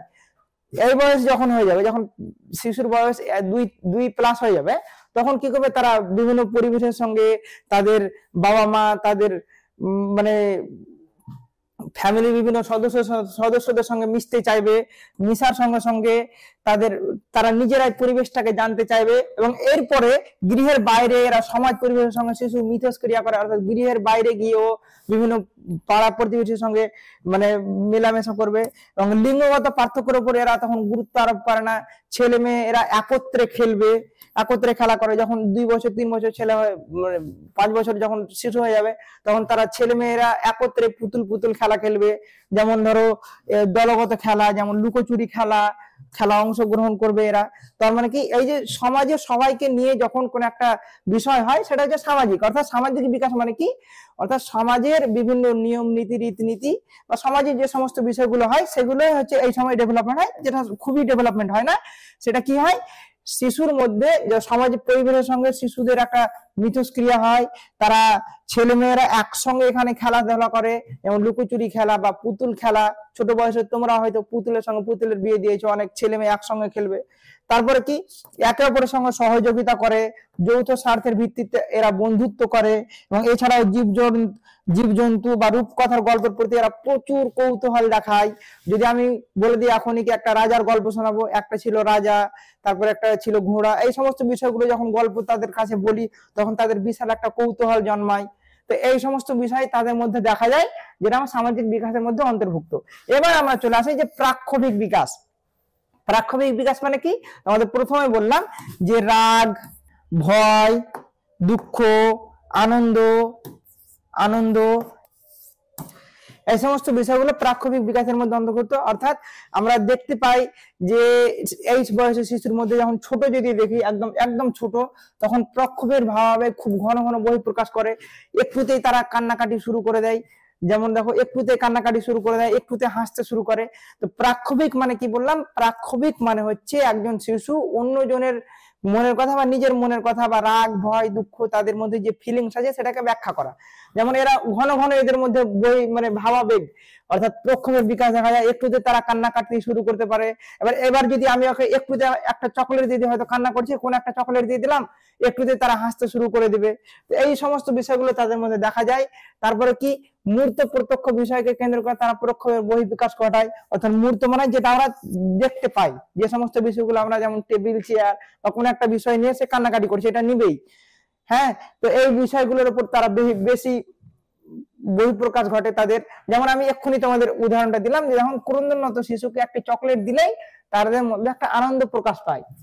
যেমন এই স্তরে প্রক্ষোভ খুবই অস্থায়ী মানে কেন, এখনই হয়তো কান্নাকাটি করছে, তারপরে হয়তো চকলেট দিয়ে দিলাম, হঠাৎ করে তার মুডটা পুরোপুরি চেঞ্জ হয়ে গেল, মানে সে হাসতে শুরু করলো। তো ওই জন্য এটা হচ্ছে অস্থায়ী। মানে সবসময় যে আমি রাগ করে থেকে যাব সেটাও কিন্তু নয়, মানে খুব দ্রুত এখানে পরিবর্তন হয়। একটা বস্তু থেকে অন্য বস্তুতে চলে যায়, এর মধ্যে প্রক্ষোভ শিশুর মধ্যে খুব দ্রুত এক বস্তু থেকে অন্য বস্তুতে চলে যায়। উদাহরণস্বরূপ যেমন ক্রন্দনরত, অর্থাৎ একটা শিশু কাঁদছে, তাকে যদি আমি চকলেট দিয়ে দিই, তাহলে অবশ্যই তার যে প্রক্ষোভটা ছিল, অর্থাৎ রাগ বা দুঃখ অন্যের উপর ছিল, সেই জন্য কান্নাকাটি করছিল, যে তারপরে হয়তো তাকে চকলেট দিলেই তার পুরোপুরি প্রক্ষোভটা পরিবর্তন হয়ে গেল, সে আনন্দতে চলে এলো, আনন্দ প্রকাশ করে দিল। এরপর কি হয়, এর আরেকটা বৈশিষ্ট্য যেটা 4 নম্বর, এই বয়সে উদ্দীপকের মাত্রা অনুযায়ী প্রক্ষোভের মাত্রা স্থির হয় না, সর্বদা প্রক্ষোভ চড়া মাত্রায় থাকে। অর্থাৎ কোন একটা উদ্দীপক, অর্থাৎ যেমন চকলেট হচ্ছে একটা উদ্দীপক, বা কোন একটা ঝুনঝুনি বা কোন একটা বিষয়, হয়তো বল বা ক্রিকেটের ব্যাট, কোন একটা বিষয় দিলে সে সব সময় মানে চড়া মাত্রায় থাকে, সে অত্যন্ত আনন্দিত হয়, বা একটুতে হয়তো অত্যন্ত কেঁদে ফেললো, অনেক রাগ হয়ে যায়, এরকম একটা বিষয় হয়। ঠিক আছে, এবার আমরা আর একটা যেটা জানবো সেটা হচ্ছে শিশুরা প্রক্ষোভ নিয়ন্ত্রণ করতে পারে না। এখানে তাদের যে রাগ বা তাদের যে দুঃখ বা তাদের যে কষ্ট বা তাদের যে আনন্দ, সেটা একদম এরা নিয়ন্ত্রণ করতে পারে না। এরা কি করে, অনেক সময় নিজের অজান্তে এরা প্রক্ষোভ প্রকাশ করে, যেমন নখ ফোটা, আঙুল চোষা, তোতলামি করা, নিজের অজান্তে এই সমস্ত বিষয়গুলো করতে থাকে। এবার আমরা জানবো শৈশবকাল আমাদের শেষ, এবার আমরা জানবো বাল্যকাল, তাই তো? শৈশবকালে আশা করি এখানে কোনো সমস্যা নেই তোমাদের। যদি কোনো সমস্যা থেকে থাকে, কোনো পয়েন্ট যদি বুঝতে অসুবিধা হয়, তাহলে অবশ্যই কমেন্ট করে জানাবে, তাহলে আমি সেটা পরবর্তী ভিডিওতে আমি তোমাদের সেটা আলোচনা করে দেবো। তাহলে আমরা শৈশবকালের শারীরিক বিকাশ, মানসিক বিকাশ, সামাজিক বিকাশ এবং প্রাক্ষবিক বিকাশ সম্বন্ধে আলোচনা করলাম। এবার আমরা আলোচনা করব বাল্যকালের শারীরিক বিকাশ কিরকম ভাবে হয়, মানসিক বিকাশ কোনগুলো হয়, সামাজিক বিকাশ কিভাবে হয় এবং প্রাক্ষবিক বিকাশ কিরকম ভাবে হয়, বা এদের কি কি বৈশিষ্ট্য দেখা যায় শিশুদের মধ্যে, এই বৈশিষ্ট্যগুলো নিয়ে আলোচনা করব। তো চলো শুরু করা যাক। প্রথমে আমরা চলে আসি শারীরিক বিকাশ।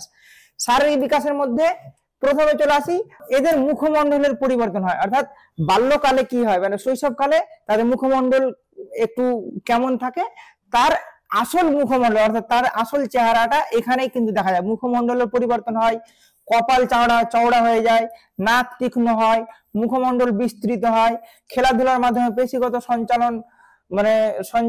সঞ্চালনশীলতার বিকাশ হয়। তার মানে কি, এই বয়সে কি হয়, এই বয়সটা কত, বাল্যকাল মানে হচ্ছে আমরা জানলাম যে তাহলে 5 থেকে 12 বছর বয়সকাল যাদের আছে, 5 থেকে 12 বছর বয়সে যে সমস্ত শিশু, তাদেরকে বলা হয় বাল্যকাল, তাই তো? বাল্যকালে এই সমস্ত পরিবর্তনগুলো শারীরিক বিকাশের মধ্যে হয়। তারপরে একদম শৈশব অবস্থায় দেখবে যে কি হয়, তাদের মধ্যে সবসময় জ্বর, ঠান্ডা, মানে বিভিন্ন অসুখ বিসুখ লেগেই থাকে। কিন্তু এই বয়সে কিন্তু খুবই কম। যখন একটা শিশুর 5 বছর পার হয়ে যাবে, তখন তার মধ্যে যে অসুস্থতা, মানে খুব একটা অসুস্থ হয় না, এই সময় একদম সুস্থ এবং স্বাভাবিক থাকে, অর্থাৎ শৈশবের তুলনায় বলছি। তারপরে কি, শৈশবে যে সমস্ত দাঁতগুলো তাদের জন্ম নেয়, সেই দাঁতগুলো ভেঙে পড়ে যায়। তারপরে কি, নতুন দাঁত জন্ম নেয়। যেমন আগেকার যুগে আমাদের যখন দাঁত, মানে কি বলবো, মানে হাসিরই একটা গল্প, আগেকার যুগে যদি আমাদের কোনো দাঁত ভেঙে যেত ছোটতে, মানে আমাদেরও তো দাঁত ভেঙেছে, প্রত্যেকেরই দাঁত ভেঙেছে, তোমাদেরও দাঁত ভেঙেছে, তখন আমরা কি করতাম, ইঁদুর আমার দাঁতটা নিয়ে যায়, তোর দাঁতটা দিয়ে যায়, এরকম ভাবে আমরা বলতাম। তো এইরকম একটা বিষয় যে তখনকার যুগে বলতে এক শৈশবকালে যে দাঁতটা আমাদের দুধের দাঁত বলা হয়, সেই দুধের দাঁতটা আমাদের পড়ে যায় এবং নতুন দাঁত আমাদের তৈরি হয়। তারপর কি, এই সময় কায়িক পরিশ্রমের ক্ষমতা বৃদ্ধি পায়, দৈহিক শক্তি বৃদ্ধি পায়, ক্লান্তি প্রতিরোধ ক্ষমতা বৃদ্ধি পায়, অর্থাৎ এই সময় একটু শক্তিশালী হয়ে যায়। এরপরে আমরা কি জানবো, যে বিশেষ করে পরবর্তী বাল্যকালে তাদের দৈর্ঘ্য এবং উচ্চতা অপেক্ষাকৃত ধীরে হয়। অর্থাৎ তাদের শৈশবকালে একদম প্রচুর দ্রুত তাদের ডেভেলপমেন্ট হয়, শারীরিক বিকাশ যেটা হয় প্রচুর পরিমাণে, মানে কি হয়, মানে কি বলবো, প্রচুর পরিমাণে খুবই তাড়াতাড়ি বৃদ্ধি হয়। কিন্তু বাল্যকালের ক্ষেত্রে একটু কম হয়, যেটা পরবর্তী বাল্যকাল। অর্থাৎ বাল্যকালকে যদি আমি দুই ভাগে ভাগ করি, একটা প্রান্তীয় এবং পরবর্তী বাল্যকাল, অর্থাৎ বাল্যকালের শেষের দিকে, ধরে নাও এটাকে আমি দুই ভাগে ভাগ করছি, যে 5 থেকে 8 বছর এবং 8 থেকে 12 বছর, তাই তো? 5 থেকে 8 বছর এটা হচ্ছে প্রান্তীয় বাল্যকাল, আর এটা হচ্ছে পরবর্তী বাল্যকাল। তো পরবর্তী বাল্যকাল অর্থাৎ 8 বছর বয়স, 8 থেকে 12 বছর বয়সে শিশুদের যে দৈহিক যে গ্রোথটা ছিল, আস্তে আস্তে যে পরিবর্তন হচ্ছিল, মানে একদম যে র্যাপিড চেঞ্জ হচ্ছিল, সেই চেঞ্জটা হবে না, আস্তে আস্তে একটু ধীরে হবে, এটা একটা বলছে। আর একটা হচ্ছে বালিকাদের দৈহিক বিকাশে 2 বছর এগিয়ে থাকে, অর্থাৎ মেয়েরা দৈহিক দিক থেকে ছেলেদের থেকে মেয়েদের ডেভেলপমেন্ট একটু বেশি হয়, এটা বলছি। এবার হচ্ছে শারীরিক ভাবে সমস্ত দিকেই পরিবর্তন দেখা যায়, শারীরিক ভাবে যে সমস্ত দিকের পরিবর্তন দেখতে পাচ্ছি আমরা, সেই বিষয়গুলো এখানে আছে। তাহলে শারীরিক বিকাশের মধ্যে এই সমস্ত বৈশিষ্ট্যগুলো আছে, যেটা তাদের মুখমণ্ডল এর পরিবর্তন হয়, নাক, কপাল চওড়া হয়, নাক তীক্ষ্ণ হয়, তাদের শারীরিক অসুস্থতা অনেক কমে যায়। তারপরে যে শৈশবের দাঁতগুলো পড়ে গিয়ে নতুন দাঁত হয়, তাদের মধ্যে একটা শারীরিক ক্ষমতা চলে আসে, শক্তি চলে আসে। এই সমস্ত বৈশিষ্ট্যগুলো আমরা বাল্যকালে শারীরিক বিকাশের মধ্যে দেখতে পাই। এবার আমরা চলে আসি যে মানসিক বিকাশ। মানসিক বিকাশ মানে কি, আমরা আগে জানলাম যে বুদ্ধির বিকাশ, বৌদ্ধিক যে বিকাশ, সেই বিষয়টাকে আমরা মানসিক বিকাশ বলছি। অর্থাৎ কোনো কিছু চিন্তা করার ক্ষমতা, কোনো কিছু জানার ক্ষমতা, কোনো কিছু বোঝার ক্ষমতাটাকে আমরা মানসিক বিকাশ বলছি। তার মানসিক বিকাশের মধ্যে যখন কোন একটা শিশুর 5 থেকে 12 বছর বয়সের মধ্যে হয়, তখন সেই শিশুর মধ্যে শ্রেণীকরণ ক্ষমতা চলে আসে। শ্রেণীকরণ ক্ষমতা মানে কোনো বিষয় সিরিয়াল অনুযায়ী তারা সাজাতে পারে, যেমন 1 2 3 তখন তারা শিখে যায়। কোন একটা বিষয় হয়তো রং, বিভিন্ন কালার তারা চিনতে পারে, কোনটা লাল রং, কোনটা নীল রং, কোনটা বেগুনি রং, এই সমস্ত রঙের কালার তারা স্কুলে যেহেতু ভর্তি হয়ে যায় 5 থেকে 12 বছর বয়সে, তখন তারা প্রাথমিক বিদ্যালয়ে পড়ে। তার মানে কি তারা বিভিন্ন বিষয়ের মধ্যে শ্রেণীকরণ ক্ষমতা, অর্থাৎ লাল বলের সঙ্গে লাল বল তারা মিলাতে পারে, হলুদ বলের সঙ্গে হলুদ বল মিলাতে পারে, বিভিন্ন সিরিয়াস অ্যাবিলিটি, অর্থাৎ তাদের মধ্যে যে শ্রেণীকরণ ক্ষমতা, আলাদা আলাদা করে করার যে ক্ষমতা, তারা এই সময় কিন্তু তারা চিন্তা ভাবনা করতে পারে এবং তারা এটা বুঝতে পারে। তারপরে আরোহী চিন্তন এরা করতে পারে। আরোহী চিন্তন মানে কি? আরোহী চিন্তন মানে হচ্ছে আমরা কি বলবো, মানে উদাহরণ থেকে সিদ্ধান্তে যাওয়া। উদাহরণ থেকে, যেমন হয়তো আমি দেখলাম যে ভারতের 1 নম্বর হয়তো দেখলাম ভারতের কাক কালো, 2 নম্বর হয়তো দেখলাম বাংলাদেশের কাক কালো, 3 নম্বর হয়তো দেখলাম যে আমেরিকার কাক কালো, দিয়ে আমরা একটা নির্দিষ্ট সিদ্ধান্ততে চলে এলাম যে তাহলে সব কাকই হচ্ছে কালো, কাকই হলো কালো, তাই তো? মানে বিভিন্ন উদাহরণগুলো আমরা দেখলাম, তারপর আমরা একটা সিদ্ধান্তে এলাম। ঠিক এই বয়সে এই চিন্তাটা তারা করতে পারে, আরোহী চিন্তন তারা করতে পারে। এরপরে আমরা চলে আসি যে মূর্ত চিন্তন। মূর্ত মানে কি? মূর্ত মানে যে বিষয়টা আমরা দেখতে পাই, অর্থাৎ আমরা পঞ্চ ইন্দ্রিয়ের মাধ্যমে আমরা যে বিষয়টা বুঝতে পারি, যেমন টেবিল, চেয়ার, এই সমস্ত বিষয়ের ধারণা তারা গঠন করতে পারে, তাই তো? এটা একটা তাদের মধ্যে ঘটে। এবং এদের মধ্যে যেটা বিমূর্ত চিন্তন ক্ষমতা, বিমূর্ত ধারণা। মূর্ত একটা বিষয় যেটা তোমাদের বললাম, যে মূর্ত মানে কি? মূর্ত মানে হচ্ছে যেটা আমরা দেখতে পাই, যেমন টেবিল, চেয়ার, মানে পঞ্চ ইন্দ্রিয়ের মাধ্যমে যেটা আমরা বুঝতে পারি। কিন্তু বিমূর্ত আমরা পঞ্চ ইন্দ্রিয়ের মাধ্যমে হয়তো বুঝতে পারি না, এটা মানে কি বলবো, ফিল করতে পারি। যেমন স্বাধীনতা, তারপর হচ্ছে ভালোবাসা, এগুলো তো আমরা দেখতে পাই না, এটা একটা বিমূর্ত একটা ধারণা। এই বিমূর্ত ধারণা সম্পর্কে তাদের অক্ষমতা জন্মায়। যদিও তোমাদের এখন জন্ম হয়ে গেছে, তোমরা এখন বুঝতে পারছো কাকে স্বাধীনতা বলে, কাকে হয়তো ভালোবাসা বলে, হ্যাঁ, কাকে অনেস্টি বা স্বাধীনতা বলে, মানে অনেস্টি মানে হচ্ছে সৎ, এই সমস্ত বিষয়গুলো তোমরা বুঝতে পারছো। কিন্তু এই বয়সে 5 থেকে যাদের মানে 12 বছর বয়স, মানে প্রায় ধরে নাও 12 বছর আগে, ধরে নাও 12 বছরের আগে, মানে যদি আমি পেঁয়াজের কথা বলি, তো 11 বছর বয়সেই তাদের মধ্যে বিমূর্ত ধারণাটা চলে আসে।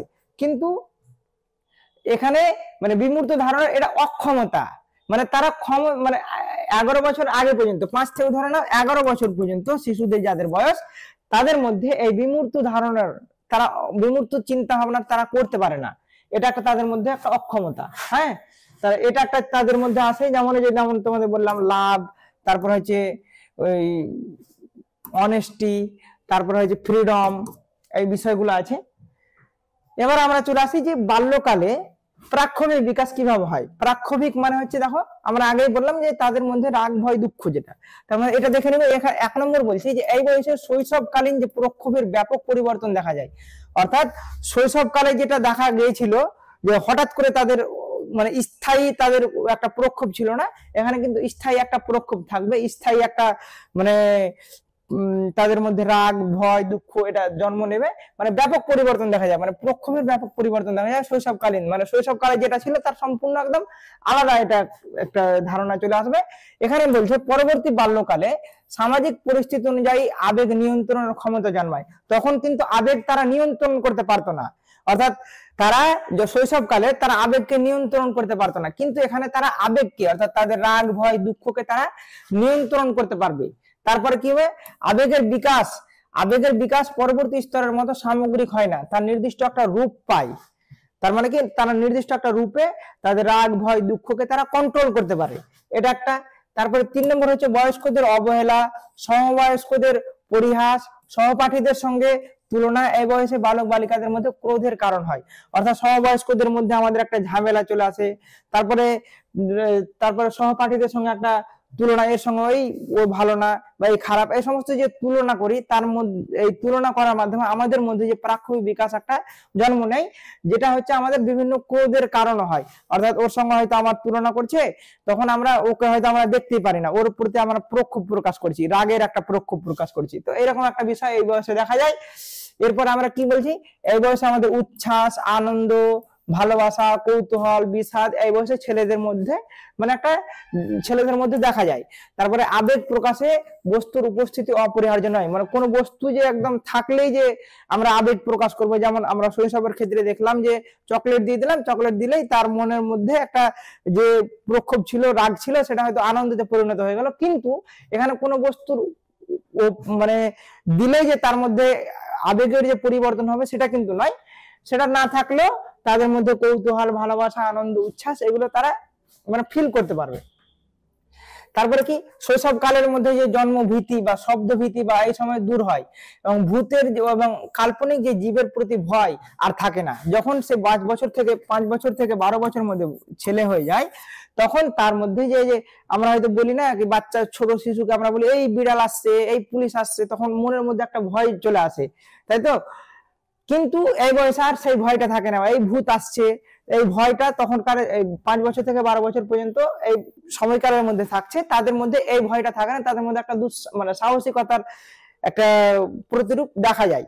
তবে একটা কথা মাথায় রাখবে যে যতই আমরা বলি বড় হয়ে যায়, ভূতের ভয় আসলে অনেকেরই হয়তো থাকে, তাই তো? কিংবা হয়তো যদি আমি এখনই বলি এই যে তোমার বাড়িতে পুলিশ আসছে, তাই তো? তোমাদের বাড়িতে হয়তো আমি বলে দিলাম যে পুলিশ আসছে, পুলিশের ভয়টা আমাদের প্রত্যেকের মনে আছে। তার কারণ কি আমাদের ছোট থেকেই এই পুলিশের ভয়টা কিন্তু দেখানো হয়েছে, মানে আমাদের মনের মধ্যে ছাপটা থেকে গেছে, সেই ছাপটা কোনোদিনও মেটানো সম্ভবই নয়।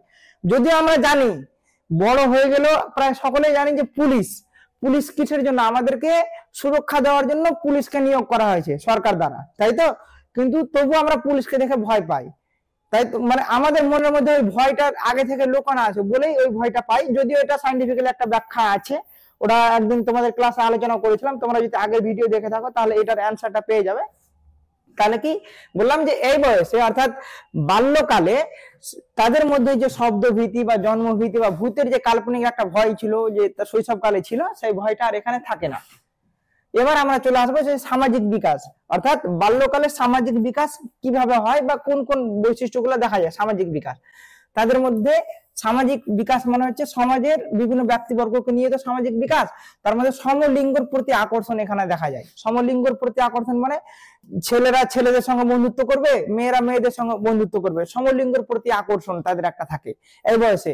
কিন্তু পরবর্তী জন্মে আমরা মানে পরবর্তী যখন স্টেজে যাব তখন হয়তো এই বিষয়টা একটু আলাদা হতে পারে।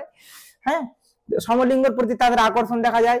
এরা নৈতিক মূল্যবোধ বিকাশ এদের মধ্যে হয়, কোন কাজটা করা উচিত, কোন কাজটা করা উচিত নয়, কোন কাজটা করলে আমাকে লোকে ভালো বলবে, যে গুড বয় নাইস গার্ল এই বয়সের মধ্যে দেখা যায়। 5 থেকে 12 মধ্যে একটা গুড বয় নাইস গার্ল বলে, অর্থাৎ গুড বয় নাইস গার্ল একটা কোহলবার্গের থিওরি আছে। তোমরা যদি পরবর্তী পর্যায়ে পড়ো তাহলে তোমরা হয়তো জানতে পারবে যে good boy and nice girl একটা অ্যাপ্রোচ আছে, যেটা নৈতিক বিকাশের ক্ষেত্রে একটা অ্যাপ্রোচ।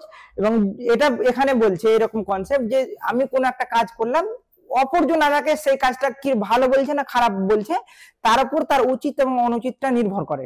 ধরো কোন একটা আমি কাজ করলাম, দিয়ে হয়তো বলো বাহ খুব ভালো কাজ করেছে, তার মানে সে তার মনের মধ্যে একটা এরকম ডেভেলপমেন্ট হলো যে এই কাজটা তার মানে করা উচিত, এই কাজটা করা ভালো। মূল্যবোধ, নৈতিক মূল্যবোধ মানে কি? নৈতিক মূল্যবোধ মানে হচ্ছে যে কোন কাজটা করা উচিত, কোন কাজটা করা উচিত নয়, কোন কাজটা করা সঠিক, কোন কাজটা করা সঠিক নয়, কোন কাজটা করা ঠিক, কোন কাজটা করা ভুল, এর মধ্যে যে জাজমেন্ট দেওয়া, এর মধ্যে যে পার্থক্য খোঁজা, সেটা হচ্ছে নৈতিক মূল্যবোধ। তো এই বয়সের মধ্যে একটা নৈতিক মূল্যবোধ দেখা যায়, যদিও খুব কম পরিমাণে। নৈতিক মূল্যবোধকে আবার যদি ব্যাখ্যা করি তো বিভিন্ন মানে 3টে কনসেপ্ট আছে, pre conventional, conventional, post conventional. তো অতগুলো বোঝার দরকার নেই, তোমরা আশা করি এটা বুঝো যে এই বয়সে শিশুদের মধ্যে ঠিক ভুল বিচার করার ক্ষমতা আছে। যদিও সে নিজের উপরে হোক বা অন্যজনের দ্বারা হোক, সে ঠিক ভুল মোটামুটি বিচার করতে পারে এই বয়সে। সামাজিক বিকাশের মধ্যে এটা পড়বে, তাই তো? তাহলে তারা এরকম বিকাশ বা অর্থাৎ তাদের মধ্যে নৈতিক মূল্যবোধের একটা বিকাশ ঘটে, অর্থাৎ তারা বুঝতে পারে যে এই কাজটা করা উচিত এবং এই কাজটা করা উচিত নয়, তারা মোটামুটি এটা বুঝতে পারে। এবার আমরা চলে আসি যে দল গঠনের চাহিদা। এই সময় আমরা কি করি, 5 থেকে যখন 12 বছর বয়সে কোনো শিশু বিদ্যালয়ে পড়বে তখন তারা বিভিন্ন বন্ধু বান্ধব তারা পাতায়, তাদের মধ্যে একটা দল গঠনের চাহিদা তাদের মধ্যে জন্ম নেয়, যে এটা হচ্ছে আমাদের একটা ফ্রেন্ড সার্কেল বা এটা আমাদের একটা গ্রুপ। বিদ্যালয়ে যায় তখন ওই বন্ধুদের সঙ্গেই সে চলাফেরা করে, তো এরকম একটা দল গঠনের চাহিদা তাদের মধ্যে দেখা যায়, যেটা সামাজিক চাহিদার মধ্যে অন্তর্গত। এবার আমরা চলে আসি যেটা মেন, অর্থাৎ তোমরা যে স্টেজের মধ্যে পড়ছো, তোমরা আমি আশা করি তোমরা সকলেই জানো যে এই স্টেজটা খুবই গুরুত্বপূর্ণ স্টেজ, যে স্টেজটাকে বলছি অ্যাডোলেসেন্স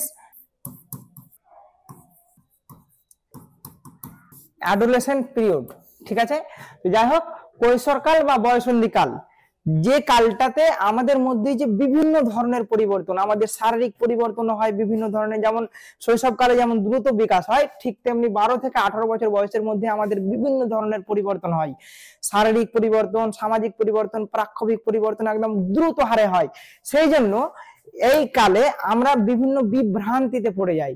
আমরা কি করব, আদৌ আমরা বড়, আদৌ আমরা ছোট, আমরা কি, এই মানে বিভিন্ন বিভ্রান্তিতে পড়ে যাই। সেই জন্য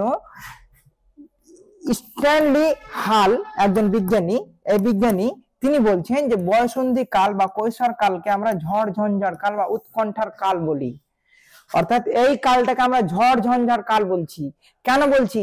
এই বয়সে আমাদের প্রক্ষোভ, আমাদের রাগ আমরা নিজে থেকে নিয়ন্ত্রণ করতে পারি না, এইরকম পজিশন।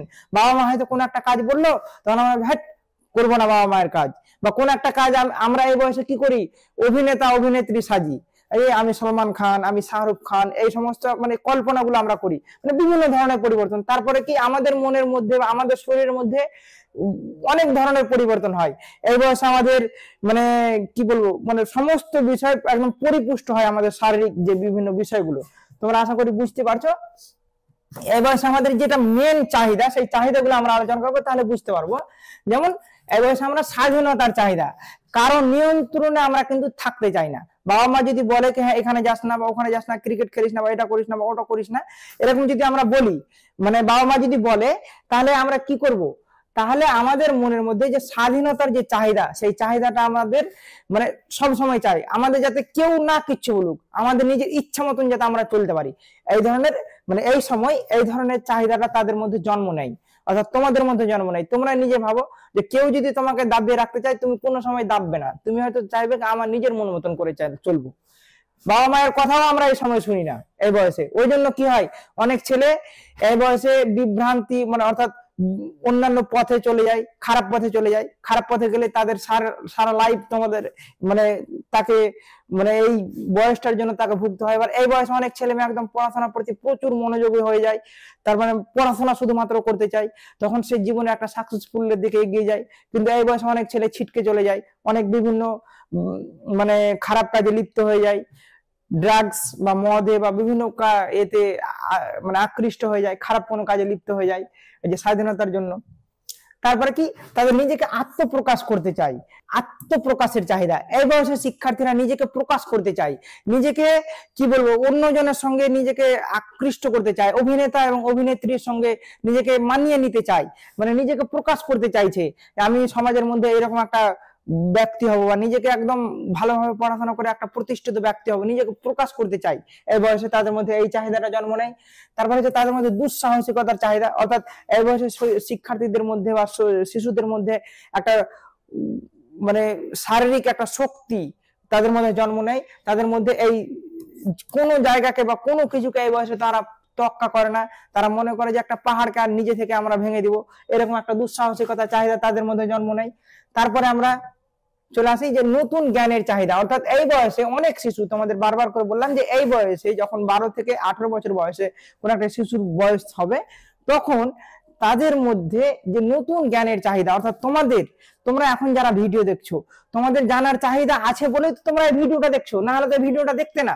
তার মানে কি তোমাদের মধ্যে নতুন জ্ঞানের চাহিদা, জানার তোমাদের প্রচুর আগ্রহ আছে। তো এই বয়সে জানার চাহিদা প্রচুর থাকে, নতুন নতুন জ্ঞান কিভাবে আমরা জানবো, কিভাবে আমরা আরো নিজেকে ডেভেলপমেন্ট করব, এই বয়সে আমাদের এটা জন্ম নেয় বা এই চাহিদাটা দেখা যায়।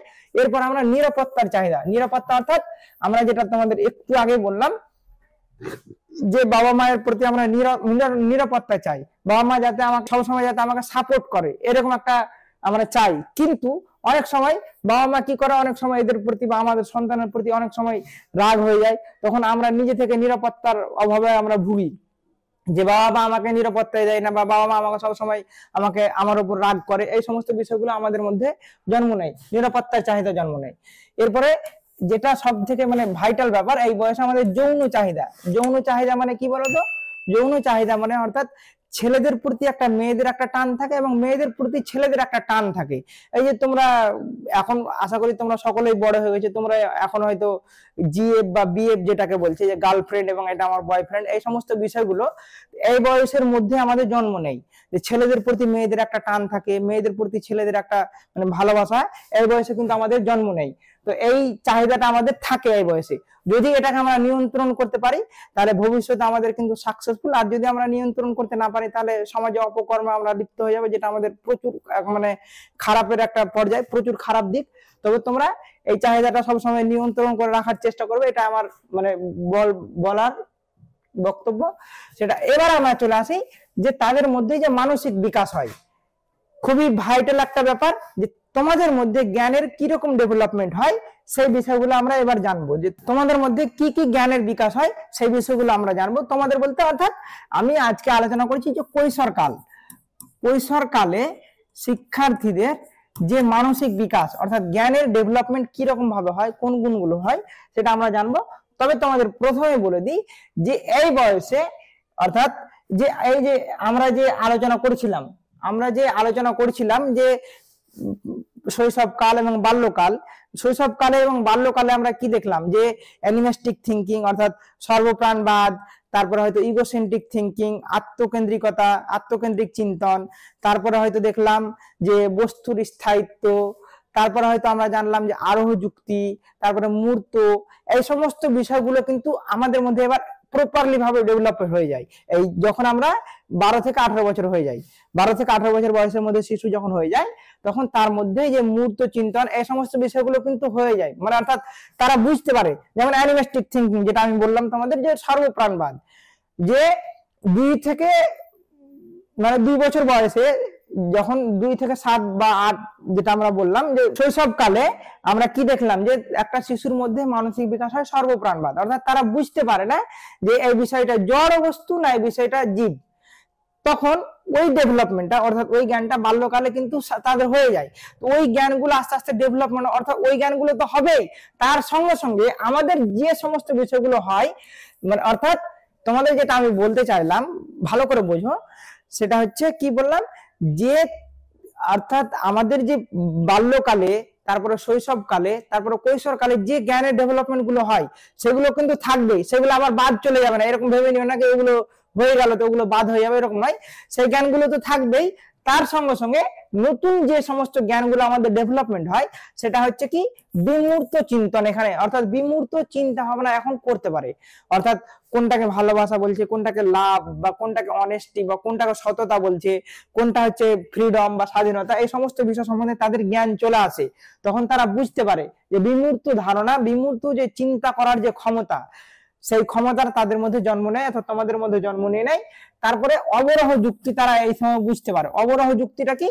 আরোহ যুক্তির সম্পূর্ণ বিপরীত যুক্তি, অর্থাৎ তারা বিভিন্ন সমস্যা সমাধান করতে পারে। আরোহ যুক্তির সম্পূর্ণ বিপরীত যুক্তি মানে কি বলতো, উদাহরণ থেকে আমরা সিদ্ধান্তে এলাম, উদাহরণ থেকে সিদ্ধান্ত, কিন্তু এটা সম্পূর্ণ উল্টো, সিদ্ধান্ত থেকে আমরা উদাহরণ যাব।